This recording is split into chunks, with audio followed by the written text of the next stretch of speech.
സലാർ എന്ന് റിലീസായിരിക്കുകയാണ്. South India മുഴുവൻ കാത്തിരുന്ന സലാർ വർഷങ്ങളായി കാത്തിരിക്കുകയാണ്. പൃഥ്വിരാജ് അതിനെപ്പറ്റി പറയുന്നുണ്ട്, പലരും പറയുന്നുണ്ട്. അങ്ങനെ അത് യാഥാർത്ഥ്യമായി. ഇന്ന് സലാർ തിയേറ്ററുകളിലെത്തി. ഫസ്റ്റ് ഷോ കണ്ടു. എനിക്ക് തിയേറ്ററിൽ കിട്ടിയ അനുഭവമാണ് ഞാനിവിടെ വ്യക്തിപരമായി പങ്കുവയ്ക്കാൻ പോകുന്നത്. എൻ്റെ മാത്രം എക്സ്പീരിയൻസാണ്, പുറത്തുള്ള റിവ്യൂസൊന്നും ഞാൻ കണ്ടിട്ടില്ല. എനിക്ക് തോന്നിയത്, അപ്പോൾ KGFൻ്റെ മേക്കേഴ്സ് അവരുടെ ഒരു വർക്കാണ്. പിന്നെ അതേപോലെ മലയാളികൾക്ക് കാത്തിരിക്കാൻ ഒരു പ്രത്യേക കാരണമുള്ളത് നമ്മുടെ പൃഥ്വിരാജാണ്. പൃഥ്വിരാജിൻ്റെ ഒരു പ്രധാന കഥാപാത്രം അതിനകത്തുണ്ട്. ഇതെല്ലാം കാണാനാണ് മലയാളികൾ വെയിറ്റ് ചെയ്തത്. അങ്ങനെ ഞാനും തിയേറ്ററിൽ പോയി കണ്ടു. എനിക്ക് വ്യക്തിപരമായി സലാർ വളരെ വളരെ ഇഷ്ടമായ ഒരു സിനിമയാണ്. വളരെ കുറച്ച് നാളുകൾക്ക് ശേഷം ഇത്രയും ടെക്നിക്കൽ പെർഫെക്ഷനോടുകൂടി നല്ല രീതിയിൽ ത്രില്ലടിപ്പിച്ച ഒരു രോമാഞ്ചമുളവാക്കുന്ന രീതിയിലുള്ള ഒരു ഒരു ത്രിൽ എഫക്റ്റ്, ഒരു മാസ് ത്രിൽ എഫക്റ്റ് കിട്ടിയത് തിയേറ്ററിൽ നിന്ന് കിട്ടിയത് ഈ അടുത്ത കാലത്ത് ഈ പടത്തിലാണ്. ജയിലറിന് പോലും കിട്ടാത്ത രീതിയിൽ മാസ് എഫക്റ്റ് കിട്ടി. KGFൻ്റെ സെയിം സ്റ്റൈലാണ്. അപ്പോൾ KGFൻ്റെ ഫാൻസിന് നല്ലൊരു ട്രീറ്റാണ് ഈ സിനിമ. അപ്പോൾ KGFൻ്റെ അകത്ത് നമ്മൾ ഈ ലോജിക്കും കാര്യങ്ങളും ഒന്നും ഇങ്ങനെ അളക്കാറില്ല. ഒട്ടും നടക്കാത്ത ഡ്രാമയായിട്ടുള്ള കാര്യങ്ങളൊക്കെയാണ് അതിൻ്റെ അകത്ത് കാണിക്കുന്നത്. അൺറിയലിസ്റ്റിക് ആയിട്ടുള്ള കാര്യങ്ങളാണ് കാണിക്കുന്നത്. ഇതിലും അതൊക്കെ തന്നെ പ്രതീക്ഷ മതി. പക്ഷേ ഏറ്റവും വലിയ 100% technical effect, technical quality maintain ചെയ്തിട്ടുണ്ട് തുടക്കം മുതൽ ഒടുക്കം വരെ. ആ കാര്യത്തിൽ യാതൊരു കോംപ്രമൈസും ഇല്ല. ബഡ്ജറ്റിലും യാതൊരു കോംപ്രമൈസും ഇല്ല. ഹൈ ബഡ്ജറ്റിൽ നിറവോടുകൂടി എടുത്തു വച്ചിരിക്കുന്ന ഒരു ടോപ്പ് നോച്ച് ക്വാളിറ്റിയുള്ള ഒരു സാധനമാണ് സലാർ. 3 മണിക്കൂർ സിനിമയുണ്ട്, പക്ഷേ ഒരു സെക്കൻഡ് പോലും ബോറടിച്ചില്ല. നല്ല ഫാസ്റ്റ് കട്ടുകളാണ്, നല്ല സ്പീഡിൽ പോകുന്നുണ്ട്. പിന്നെ ബോറടിയുന്നൊരു സംഭവമില്ല. പിന്നെ പെർഫോമൻസ് ഒരുപാട് വലിയ കാസ്റ്റിംഗ് ആണ്. ഫസ്റ്റ് ഹാഫൊക്കെ നോർമലായിട്ട് പോകും. സെക്കൻഡ് ഹാഫൊക്കെ എത്തുമ്പോൾ ഒരുപാട് കാസ്റ്റ് കയറി വരും. അറിയപ്പെടുന്ന തമിഴിലെയും തെലുങ്കിലെയൊക്കെ ഒരുപാട് ക്യാരക്ടേഴ്സൊക്കെ കയറി വരും. അപ്പോൾ കഥ കുറേ കൂടെ അങ്ങ് വൈഡായി മാറുകയാണ്. പാർട്ട് 1 ആണ് സീസ് ഫയർ. സെക്കൻഡ് പാർട്ട് ഉണ്ട്. അപ്പോൾ കഥയുടെ പകുതി ഒരു ബാഹുബലി സെറ്റപ്പിൽ തന്നെയാണ് സംഭവം വന്നിരിക്കുന്നത്. എങ്ങനെയാണ് ഒരു പെട്ടെന്ന് 2 പേർക്കിടയിലുള്ള വലിയൊരു സംഭവം അതെങ്ങനെ നടന്നു എന്ന് കാണിച്ചു തരുന്ന ഒരു ഫ്ലാഷ് ബാക്ക് സ്റ്റാർട്ട് ചെയ്ത് കുറച്ചാകുമ്പോൾ പടം തീരും. ബാക്കി ഇനി അങ്ങോട്ടാണ്.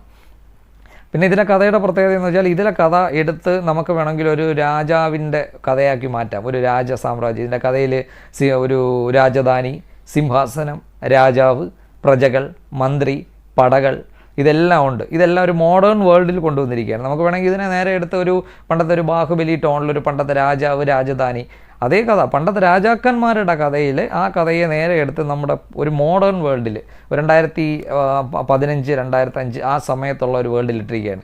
അത് ഇത്തിരി രസകരമായ സംഭവമായിട്ട് തോന്നി. എല്ലാവരും ഉണ്ട്. രാജാവ്, പടൻ, എല്ലാം റാണി, എല്ലാവരും ഉള്ള ഒരു പ്ലോട്ടാണ് കഥ. പിന്നെ കഥ വേറെ പ്രശ്നമൊന്നുമില്ല. തിരക്കഥ നല്ല ഫാസ്റ്റാണ്. പിന്നെ കഥാപാത്രങ്ങൾ പ്രഭാസ്, പൃഥ്വിരാജ് പ്രധാനമായിട്ട് പറയാം. പ്രഭാസ് നമ്മൾ അഭിനയ മികവൊന്നും പ്രഭാസിൽ നിന്നും പ്രതീക്ഷിക്കുന്നില്ല. പക്ഷേ പുള്ളിക്കാരനെ സ്ക്രീൻ പ്രസൻസിലൂടെ അദ്ദേഹത്തിൻ്റെ ആ ഒരു ഫിഗറിനെ മുതലാക്കിയാണ് ആ സിനിമ എടുത്തിരിക്കുന്നത്. അദ്ദേഹത്തിൻ്റെ ആ രൂപത്തിനെ മുതലാക്കിയാണ് അദ്ദേഹത്തിനെ ഒരു ഹീറോയിസം കൊണ്ടുവന്നിരിക്കുന്നത്. അദ്ദേഹത്തിൻ്റെ രൂപവും ഒരു എനർജി, ഒരു ഫൈറ്റും, ആ ഒരു സംഭവം അത്രയേ ഉള്ളൂ. ഒരു മാസ് ഹീറോ. ഡയലോഗ് വരെ വളരെ കുറവാണ്. പിന്നെ നമ്മളെ പൃഥ്വിരാജ് പുള്ളിക്കാരൻ ഒട്ടും മോശമല്ല. മലയാളികളുടെ അഭിമാനം കാത്തു സൂക്ഷിച്ചുകൊണ്ട് വളരെ പെർഫെക്റ്റ് ആയിട്ട് തന്നെയാണ് കിട്ടിയ റോള് കൈകാര്യം ചെയ്തിരിക്കുന്നത്. 2 പേരും ഒപ്പത്തിനൊപ്പം നിൽക്കുന്നുണ്ട്. ഒട്ടും പിന്നിലല്ല നമ്മുടെ പൃഥ്വിരാജും. അതിൽ അഭിമാനം തോന്നി. പിന്നെ കഥാപാത്രങ്ങൾ ഒരുപാട് പേര് വേറെയുണ്ട്, അത് പറഞ്ഞു. പിന്നെ ഇത്തിരി അരോചകമായിട്ട് എനിക്ക് തോന്നിയത് അതിലെ സ്ത്രീ കഥാപാത്രങ്ങളുടെ ഓവർ ഡ്രാമ ചേർന്ന ഓവർ നാടകീയമായ ചില സെൻറ്റിമെൻ്റൽ സീൻസും കരച്ചിലും പേഴ്ച്ചിലും ബഹളവും അങ്ങനെയുള്ള കുറേ സംഭവങ്ങളൊക്കെ ഉണ്ട്. ദേഷ്യം വന്നാൽ അങ്ങറ്റം, സങ്കടം വന്നാൽ ഇങ്ങറ്റം, അങ്ങനെയുള്ള ഒരു സെറ്റപ്പ്. അത് KGFലും കുറച്ച് കാണാൻ പറ്റും. പിന്നെ പ്രശാന്ത് നീലിൻ്റെ പതിവ് പരിപാടിയാണ് അമ്മ മകൻ പാസം. അവർ തമ്മിലുള്ള ഒരു സ്നേഹബന്ധം, ആണയിടൽ, അമ്മയ്ക്ക് ആണയിട്ട് കൊടുക്കുന്നു, ആണയിടൽ പാലിക്കുന്ന മകൻ. നമ്മൾ KGFൽ ഒരുപാട് കണ്ടതാണ്. സെയിം സംഭവം ഇതിലും വന്നിട്ടുണ്ട്. മകൻ അമ്മയ്ക്ക് കൊടുത്ത വാക്ക് കാത്ത് സൂക്ഷിക്കുന്ന മകൻ, ഈ ഒരു സെറ്റപ്പ് വന്നിട്ടുണ്ട്. പ്രശാന്ത് നീലിൻ്റെ എന്തോ അമ്മയോട് പ്രത്യേക സ്നേഹമുണ്ടെന്ന് തോന്നും. പിന്നെ അങ്ങനെ പിന്നെ അടുത്ത് ഇത്തിരി പ്രശ്നമായി തോന്നിയത് 3 മണിക്കൂർ സിനിമയുണ്ട്, ബോറടിയില്ല. പക്ഷേ ഫസ്റ്റ് ഹാഫ് കഥ നോർമലായിട്ട് അങ്ങ് പോകും. നല്ല രസമാണ്, അടിപൊളി ഇൻട്രസ്റ്റിംഗ് ആയിട്ട് പോകും. സെക്കൻഡ് ഹാഫിൽ എത്തുമ്പോൾ കഥയുടെ പാറ്റേൺ മാറി ഫ്ലാഷ് ബാക്കിലേക്ക് പോകും. ബാഹുബലി ടൈപ്പ് തന്നെ ഫ്ലാഷ് ബാക്കിലേക്ക് പോകും.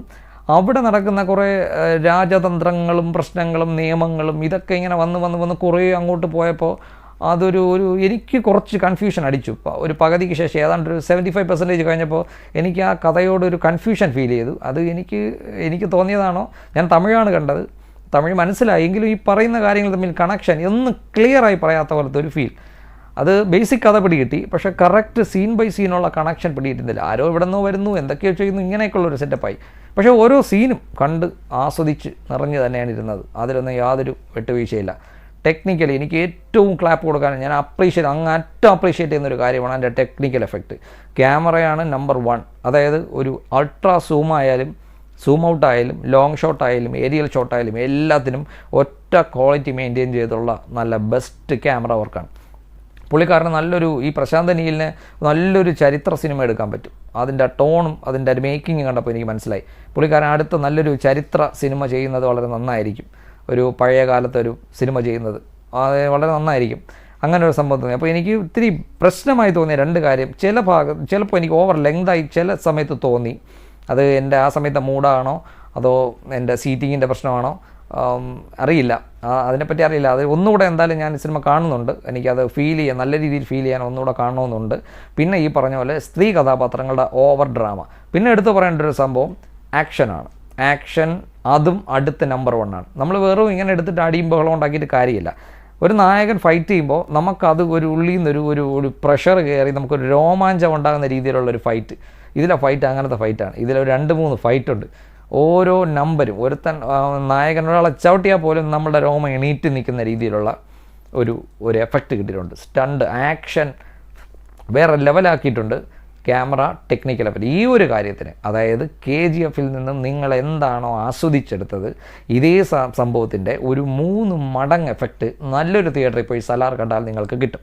അപ്പോൾ ക്രിസ്മസിന് റിലീസായിരിക്കുകയാണ്. കുടുംബസമേതം പോകണം എന്ന് ഞാൻ പറയില്ല. കാരണം സ്ത്രീകൾക്ക് ഇത് ഏതാണ്ടൊരു 90% ഇഷ്ടപ്പെടാൻ ചാൻസ് ഇല്ല. പിന്നെ ഇവരുടെ ആരെങ്കിലും ആരാധകനാണെങ്കിൽ ഇഷ്ടപ്പെടും. പ്രഭാസിൻ്റെയോ പൃഥ്വിരാജിൻ്റെയോ ആരാധകരാരെങ്കിലും ഉണ്ടെങ്കിൽ ഇഷ്ടപ്പെടും. അല്ലാതെ സ്ത്രീ കഥാപാത്രങ്ങൾക്ക് ദഹിക്കില്ല. ഒരു പരിധി കഴിഞ്ഞ് നമുക്ക് ഒരു അരോചകമായി തോന്നാം ചില ഭാഗങ്ങളൊക്കെ. കാരണം ആ രീതിയിൽ ആണ് എടുത്തിരിക്കുന്നത്. പിന്നെ ഓവർ വയലൻസ് ആണ്. സർട്ടിഫിക്കേഷൻ A ആണ്. അഡൽട്ട് സോളി സർട്ടിഫിക്കേഷനുള്ള സിനിമയാണ്. അത് വയലൻസ് കൊണ്ട് മാത്രമാണ്, അല്ലാതെ സെക്ച്വലായിട്ടുള്ള സീൻസോ അങ്ങനെയുള്ള സംഭവങ്ങളൊന്നും കൊണ്ടല്ല. ഡയലോഗ്സിലൊന്നും പ്രശ്നങ്ങളില്ല. പക്ഷേ ഓവർ വയലൻസ് ആണ്, ഫുൾ ബ്ലഡും മറ്റു കാര്യങ്ങളുമാണ്. അങ്ങനെയുള്ള ഒരു പാറ്റേണിലാണ് ഇത് വന്നിരിക്കുന്നത്. അതുകൊണ്ട് ഒരു A സർട്ടിഫിക്കേഷൻ. അപ്പോൾ ക്രിസ്മസിൽ നമുക്ക് അടിപൊളിയായിട്ട് എൻജോയ് ചെയ്യാൻ പറ്റിയ ഒരു മാസ് ആക്ഷൻ ത്രില്ലർ തന്നെയാണ് സലാർ.